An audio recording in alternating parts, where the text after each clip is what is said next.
Bonsoir mesdames et messieurs, ou bonjour, ça dépend de à quelle heure est-ce que vous regardez cette vidéo, c'est Carta27 qui vous parle et aujourd'hui on continue sur cette lancée des résumés de 3 GP, de 3 GP de 2025, même s'il y a du retard et je m'en excuse, encore sincèrement du retard occasionné, mais au moins ça me permet d'être à jour et ainsi ça me permet d'avoir un suivi quand même sur cette chaîne YouTube pour éviter que ce soit en mode plic-ploc. On part sur le GP d'Hongrie, mesdames et messieurs, pour commencer au niveau des qualifications, au niveau des résultats du classement. On a en premier Leclerc, suivi de Piastri et de Norris. Donc au niveau des moments marquants et des qualifications, on a une grosse surprise, Charles Leclerc qui décroche la pole. Leclerc qui a réussi un tour parfait en Q3 pour devancer les deux McLaren au terme d'une séance où Ferrari avait été moins dominante que prévu jusqu'alors. Sa pole est la première de la saison pour Ferrari.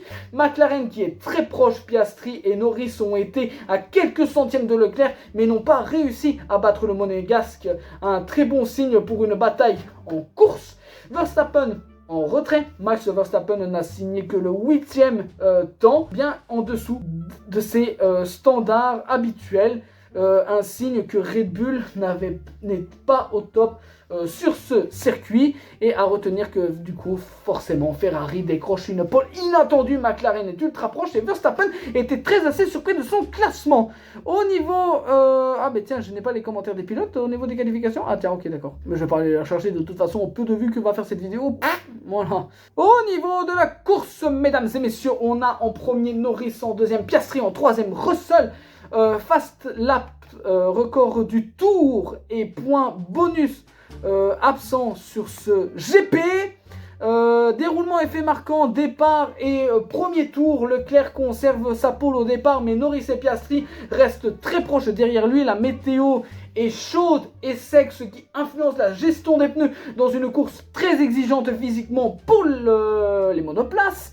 Au niveau des stratégies bataille pour la victoire, McLaren choisit une stratégie à un seul arrêt. Ils font un one-stop, presque en miroir avec Norris et Piastri. Cela leur permet de contrôler la course et de partir au milieu du GP. Norris prend l'avantage après la fenêtre stratégique sur Leclerc dans le rythme et en contrôlant ensuite sa position de leader. Et Piastri effectue de ce fait un dépassement audacieux sur Leclerc au milieu de la course, ce qui le place en deuxième position et transforme le GP en duel interne pour la victoire jusqu'à la fin. Au niveau des derniers tours et des duels du duel final, le dernier tour est intense. Piastri revient sur les échappements de Norris mais n'arrive pas à trouver une ouverture claire et Norris s'impose finalement, et c'est une victoire de stratégie et de pilotage avec une McLaren dominante. Au niveau des interviews, les pilotes annonce pour commencer par Lando Norris qui finit premier. Il dit que c'était intense du début à la fin. Oscar a poussé jusqu'au dernier virage, mais j'ai su garder la tête froide et bien gérer la stratégie. Sa victoire marque la 200e victoire de McLaren en F1 qui en renforce sa place pour le championnat. Ensuite, on a Oscar Piastri, lui qui dit qu'on a fait une très bonne course. J'ai tout tenté dans les derniers tours, mais il manquait juste un petit quelque chose. Proche de réduire l'écart au championnat. Et George Russell, lui qui termine 3ème, qui dit que c'est un podium solide pour l'équipe. On a su capitaliser sur un bon rythme et une stratégie propre. Et de ce fait, on a été interviewé au parallèle Charles Leclerc qui dit que c'est un bon résultat, mais déçu de ne pas avoir su convertir la pole en podium. La Ferrari semble compétitive mais moins bien en rythme en course. Au niveau des analyses d'effets marquants, on a une victoire spectaculaire de Norris, on a un podium historique pour McLaren après un doublé de Norris Piastri, on a Russell solide en 3ème, on a Leclerc en première ligne mais légèrement dépassé en rythme de course, et on a Red Bull qui a souffert une fois de plus avec Verstappen plus loin dans le classement. Hungaroring 2025 a offert une course stratégique et serrée. McLaren de ce fait a toujours dominé, les pilotes ont offert un duel final et palpitant jusqu'au drapeau à damier. Au niveau de la course de Grande-Bretagne, mesdames et messieurs, au niveau des qualifications, au niveau du classement, on a en premier Verstappen suivi de Piastri et ensuite de Leclerc. Ensuite, au niveau des moments marquants, on a un pole stratégiquement parfaite de Verstappen malgré une zone de vent fort dans les virages rapides. Piastri très proche de la pole, suivi d'une McLaren extrêmement compétitive. Hamilton et Russell affiche un bon rythme, mais une Mercedes moins performante en un tour que Red Bull ou McLaren. Verstappen, de ce fait, en commentaire d'interview, dit que c'est une belle pole ici à Silverstone. La voiture est performante, surtout sur les longues et rapides. Oscar Piastri, lui, qui dit ensuite qu'on était très proche, c'était serré, mais il pense qu'on a un super rythme de course. Et Charles Leclerc qui dit que Ferrari a trouvé un bon équilibre. Il manque juste un petit quelque chose pour battre Max Verstappen. Au niveau de la course, mesdames et messieurs, on a Verstappen qui finit premier, ensuite Piastri suivi de Leclerc. Au niveau du déroulement, on a un grand départ, Verstappen qui conserve la pole et prend l'avantage dans les premiers mètres. Piastri qui reste derrière tandis que Leclerc dépasse Norris pour le podium provisoire. Hamilton qui perd plusieurs places et se retrouve englué dans le peloton. Au niveau du premier tiers de course, dès le premier tour, Verstappen creuse un petit écart. Piastri tente de maintenir la pression mais sans pouvoir attaquer concrètement, et Leclerc en stratégie immédiatement s'accroche à la troisième place. Russell et Norris se battent pour la P4. Une bataille serrée qui a fini sans contact. Incident et tour majeur, on a au tour 17, safety car, Fernando Alonso perd l'arrière de sa voiture et heurte le mur assez fort et abandonne. La voiture de sécurité est déployée regroupant le peloton. Alonso qui dit en radio que je n'ai rien vu venir, les pneus étaient froids et la voiture a décroché. Au niveau des stratégies et combinaisons, Verstappen reste sur une stratégie à un seul arrêt, donc un one-stop avec un pneu médium dur, gérant parfaitement les phases de course. Piastri, lui, qui s'arrête légèrement plus tôt, plus 2 tours de ce fait, et ressort derrière Verstappen, déclenchant une gestion intense de pneus en fin de course. Et Leclerc qui poursuit une stratégie similaire, mais ne parvient pas à rejoindre les deux leaders. Au niveau de la fin de course, Max Verstappen remporte le GP, exploit parfait. Voilà, Oscar Piastri reste solide et Charles Leclerc prend un podium mérité. Au niveau des commentaires, au niveau des interviews, on a Max Verstappen qui dit une journée incroyable ici à Silverstone. Merci à l'équipe, la voiture était parfaite. Oscar Piastri, lui, qui dit très content de ce résultat, mais évidemment j'aurais aimé aller chercher Max. Et ensuite on a Leclerc qui dit un bon podium. Après une belle course, le rythme était fort aujourd'hui et de ce fait on a interviewé en parallèle Lando Norris qui dit on a été compétitif mais j'ai manqué un peu de rythme à mi-course. De ce fait au niveau des analyses et faits marquants, on a Red Bull qui domine encore, on a Piastri qui confirme sa régularité, Ferrari est dans la lutte, Mercedes continue de lutter et une safety car pour Alonso. Au niveau de la course des Pays-Bas à Zandvoort, mesdames et messieurs, au niveau des qualifications, au niveau du classement, on a Piastri, Norris et Verstappen.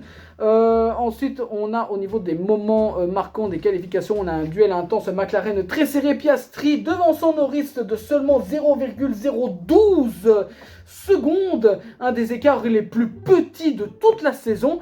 Verstappen en 3e position qui donne du suspense aux fans néerlandais malgré tout. Antonelli de ce fait rate la Q3 comme Tsunoda, ce qui impacte leur course du dimanche. Williams et Aston Martin montrent des performances solides mais légèrement derrière les leaders. Et en termes de commentaires lors des interviews pour le podium, on a Oscar Piastri qui dit qu'on savait que ce serait serré avec Lando. On a tout ce qu'on avait on a donné tout ce qu'on avait sur la qualification. Lando Norris qui a ensuite dit très proche. Frustrant de ne pas prendre la pole de si peu, mais McLaren est clairement forte ici. Et Max Verstappen qui dit la voiture avait un bon rythme, mais pas assez pour battre les McLaren aujourd'hui. À retenir que McLaren verrouille la première ligne, Verstappen sur les talons et de belles surprises dans le top 10 avant une course animée. On passe ensuite au niveau du GP, au niveau du classement, on a Piastri en premier, 2e Verstappen et le premier podium en top 3 pour Isaac Hadjar. Abandon notable de Lando Norris, abandonné du podium après avoir senti de la fumée et a dû arrêter sa McLaren pour des problèmes mécaniques au tour 65, mettant fin à ses chances de victoire ou à ses chances de podium. Lewis Hamilton et Charles Leclerc impliqués dans un incident séparé et hors course, un dimanche difficile de ce fait pour Ferrari. Kimi Antonelli qui termine loin en P16 après finalité liée à des collisions plus tôt dans la course. Au niveau des départs et premier tour, on a Piastri qui mène dès le début, profitant de sa pole pour garder l'avantage sur Verstappen. Verstappen qui défend bec et ongles, mais reste derrière et prépare ses attaques.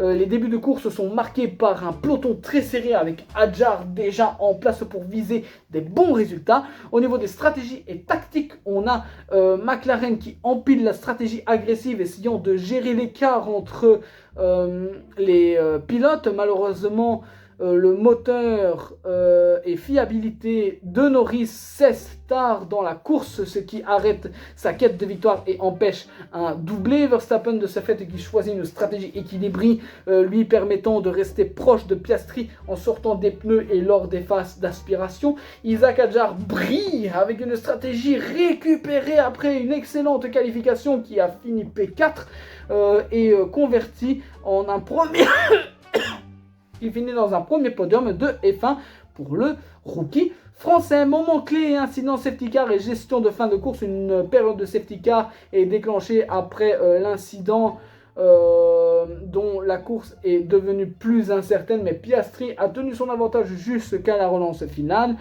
Ferrari est en difficulté. Hamilton et Leclerc ont été éliminés suite à des sorties ou crash sous conditions délicates de pneus ou contrôle. Une période pour l'équipe de cette saison. Au niveau des commentaires des pilotes lors des interviews après le GP, on a Oscar Piastri qui dit que c'est un grand jour. L'équipe a travaillé dur ce week-end, très content d'avoir reconverti la pole en victoire et élargi sa marge au championnat. Après cette victoire, Piastri de ce fait étend son avance au championnat à 34 points. Max Verstappen qui dit que c'est une course solide, mais Piastri mérite la victoire aujourd'hui. J'ai fait tout ce qu'il pouvait. Et Hadjar qui dit que c'est incroyable au podium en F1 et qu'il ne l'oubliera jamais. Au parallèle, on a interviewé Lando Norris qui lui dit que c'était frustrant d'abandonner lorsqu'on visait la victoire. La voiture marchait plutôt bien jusqu'à présent et Ferrari, les deux pilotes ont déclaré que c'était un dimanche à oublier après leur incident. Au niveau des analyses et des faits marquants, on a Piastri, maître de la manche, nouvel exploit pour Isaac Hadjar, son premier podium en F1 à seulement 20 ans. Verstappen solide devant sa foule. Ferrari très malheureuse avec Hamilton et Leclerc en hors course et Russell et Albon dans le top 5, ce qui donne un point important pour Mercedes et Williams. Donc là-dessus, mesdames et messieurs, ça conclut la vidéo de l'Hongrie, de la Grande-Bretagne et de ce fait des Pays-Bas, pardon. Et de ce fait, on se retrouve dans une prochaine vidéo pour les 3 prochains GP à résumer. Donc voilà, j'espère que cette vidéo vous aura plu. Si c'est le cas, likez, commentez, partagez. Et j'espère vous revoir lors de la prochaine vidéo sur ce ZD Kart Alpha 17 Over.